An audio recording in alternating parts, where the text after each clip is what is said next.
జాతీయవాద జర్నలిజానికి అసలైన వేదిక నేషనలిస్ట్ హబ్ ని సబ్స్క్రైబ్ చేసుకోండి. నోటిఫికేషన్స్ కోసం బెల్ ఐకాన్ పై క్లిక్ చేయండి. దినకర్ గారు నమస్తే అండి.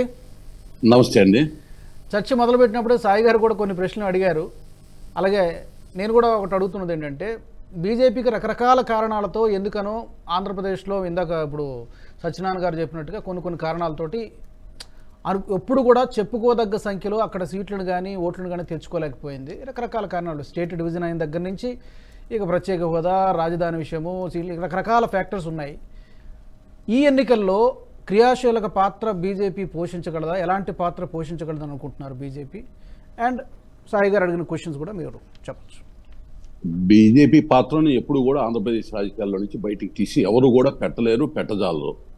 గతంలో మీరు ఏంటంటే చెప్పుకోదగినటువంటి సీట్లు, పర్సెంటేజ్ ఆఫ్ ఓట్స్ సాధించలేదనేటటువంటి మాట నేనైతే ఏకీభవించను. ఎందుకంటే మీరు చూసినట్లయితే 90వ దశకం 2000 సంవత్సరం మధ్యలో 1990-2000 మధ్యలో ఇండిపెండెంట్ గా ఎంపీ స్థానాలు గెలుచుకుంది. దాదాపు 17% ఓటు శాతాన్ని కూడా ఇండిపెండెంట్ గా తెచ్చుకున్నటువంటి పరిస్థితి. తర్వాత కాలగమనంలో జరిగినటువంటి వివిధ రకాల పరిణామాల నేపథ్యంలో పొత్తుల వల్ల కానీ అది కొంత డైల్యూట్ అయినటువంటి మాట వాస్తవం. అయితే ఇప్పుడు మీరు చూడాల్సినటువంటి అంశం ఏంటంటే, చాలా స్పష్టంగా చూడాల్సినటువంటి అంశము, ఇవాళ ప్రతి ఒక్కరూ కూడా 2018 తదనంతరం జరిగినటువంటి పరిణామాలు, దానికి సంబంధించి 2024 ఈ పొత్తు నిర్ణయం తీసుకునే వరకు జరిగినటువంటి ఆ ప్రతిష్టంభన రెండు పార్టీల మధ్య ఏదైతే ఉందో దాని మీద ప్రస్తావిస్తూ భవిష్యత్తు ఏ విధంగా ఉండేటటువంటి పరిస్థితులు ఉన్నాయి, ప్రతికూలమా అనుకూలమా అనేటటువంటి అంశం మీద ఇది చాలా ఉత్కృష్టమైనటువంటి చర్చ, అవసరమైనటువంటి చర్చ. ఎందుకనంటే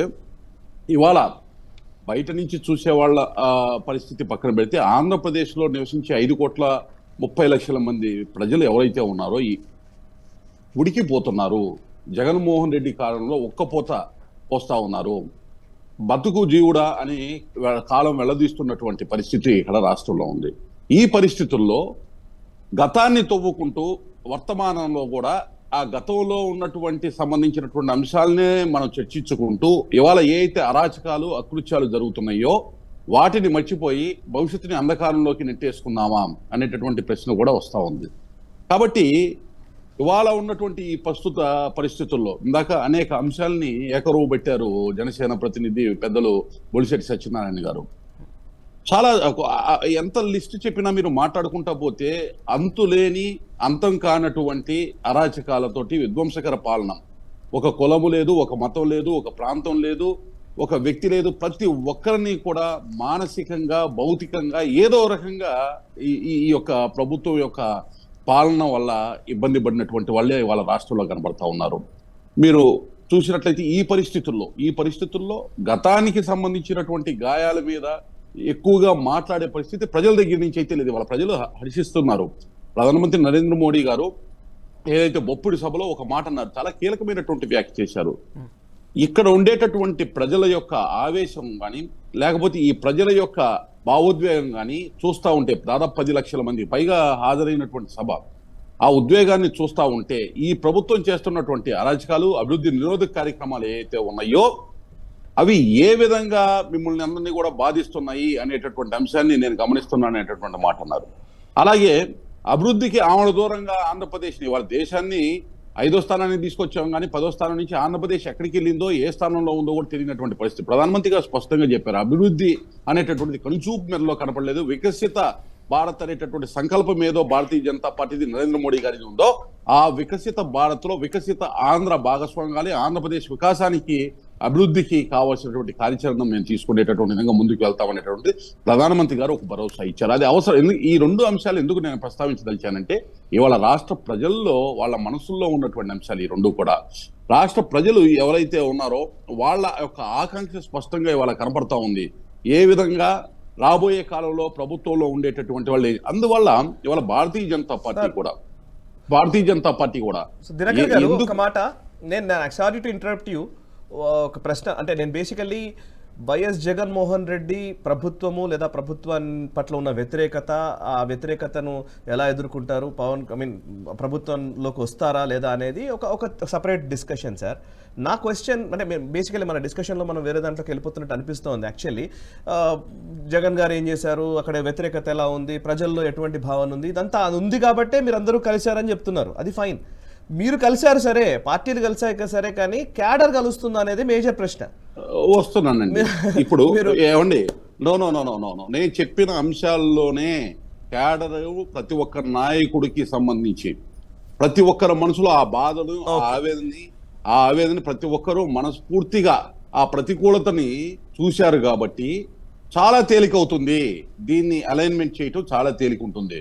సోషల్ మీడియాలో లేకపోతే కొంతమంది వాళ్ళు ఎవరైతే అన్ని పార్టీలో ఉన్నారు, నేనేమి భారతీయ జనతా పార్టీ, తెలుగుదేశం, జనసేన లేదు, ప్రతికూలంగా ఇప్పటికీ కూడా. అయితే గడిచిన వారం రోజుల్లో రోజు రోజుకి మీరు ఒకసారి చూస్తే ఆ తీవ్రత తగ్గుతూ వస్తూ ఉంది.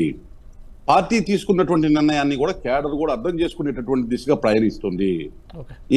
ఏదైతే ప్రధానమంత్రి నరేంద్ర మోడీ గారు అయితే వచ్చారో, వచ్చిన రోజు కూడా ఒక దుష్ప్రచారం చేశారు. ఆయన రాడు అనేటటువంటి కావాలని ఒక దుష్ప్రచారం చేసే ప్రయత్నం చేశారు. ఆయన వచ్చిన తర్వాత కూడా ఆ క్యాడర్ కూడా ముఖ్యంగా భారతీయ జనతా పార్టీ నుంచి అన్ని రకాల వ్యక్తుల్ని కూడా ఎవరైతే ఆ యొక్క పరిస్థితుల్లో పార్టీ ఒక నిర్ణయం తీసుకుంటే దాన్ని ఆహ్వానిస్తూ దానిలో నడిచేటటువంటి క్రమశిక్షణ కలిగినటువంటి party Bharatiya Janata party. Party నిర్ణయం ఒక నిమిషం పార్టీ నిర్ణయం తీసుకునేటటువంటి వరకు ప్రతి ఒక్కరూ కూడా స్వేచ్ఛగా వారి యొక్క వారిని వినిపిస్తారు. ఒకసారి పార్టీ నిర్ణయం తీసుకున్నాక వ్యవహరించే తీరు మీకు తెలుసు భారతీయ జనతా పార్టీ. అయితే ఎక్కడైతే ఇక్కడ సీట్లు పంపకం ఆశావాహులు 175 అసెంబ్లీలు పోటీ చేయాలని, 25 పార్లమెంట్లు పోటీ చేయాలని, తద్వారా పార్టీని బలోపేతం చేసుకోవాలని కూడా ఇక్కడ నాయకులు, కార్యకర్తలు కళ్ళగన్నారు. ఇది వాస్తవము. ఇప్పుడు ఏదైతే 6 పార్లమెంట్లు 10 అసెంబ్లీలని ఏదైతే మనం వింటా ఉన్నామో, చూసినప్పుడు అక్కడ తీవ్రమైనటువంటి అసంతృప్తికి లోనైనటువంటి మాట నాయకులు, కార్యకర్తలు, ఇది వాస్తవం. అయితే ఇప్పుడు ఉండేటటువంటి ఈ పరిస్థితుల్లో భవిష్యత్తుని ఏ విధంగా పార్టీకి సంబంధించి మేమేమైతే ప్రణాళికలు ఈ 4 సంవత్సరాల్లో బలోపేతం చేసుకోవాలి భవిష్యత్తుకి అనేటటువంటి అంశంలో ఇప్పుడున్నటువంటి పరిస్థితుల్లో నుంచి ఏ విధంగా అధిగమించి అడుగులు ముందుకు వేయాలి, బలోపేతం అవ్వాలనేటటువంటి విధంగానే మా యొక్క ఆలోచన ఉంటుంది. దానికి తగినటువంటి వ్యూహరచన తప్పనిసరిగా గతంలో లాగా కాకుండా అలైన్మెంట్ అయిపోయింది, అలైన్స్ అయిపోయింది, తప్పట్లు కొట్టుకున్నాం, వెళ్ళిపోయాం అనేటటువంటి విధంగా అయితే భవిష్యత్తులో రాజకీయం భారతీయ జనతా పార్టీ నుంచి, ఆంధ్రప్రదేశ్ నుంచి కూడా ఉండదు. తప్పనిసరిగా మా వ్యూహం, మా ప్రణాళిక ఏ విధంగా భవిష్యత్తులో బలోపేతం అవ్వాలి ఇప్పుడున్నటువంటి పరిస్థితులు అనే విధంగానే మేము ముందుకెళ్తాం. ఓకే దినకర్ గారు, ఈ వీడియో మీకు నచ్చినట్టయితే లైక్ చేయండి, 10 మందికి షేర్ చేయండి, అలాగే కామెంట్ల రూపంలో మీ అభిప్రాయాలను మాతో పంచుకోండి. Nationalist hub group of channels ను సబ్స్క్రైబ్ చేసుకుని తెలుగునాట జాతీయవాద జర్నలిజాన్ని ప్రోత్సహించండి. ఈ వీడియో కింద ఉన్న బెల్ ఐకాన్ పై క్లిక్ చేయడం మర్చిపోవద్దు.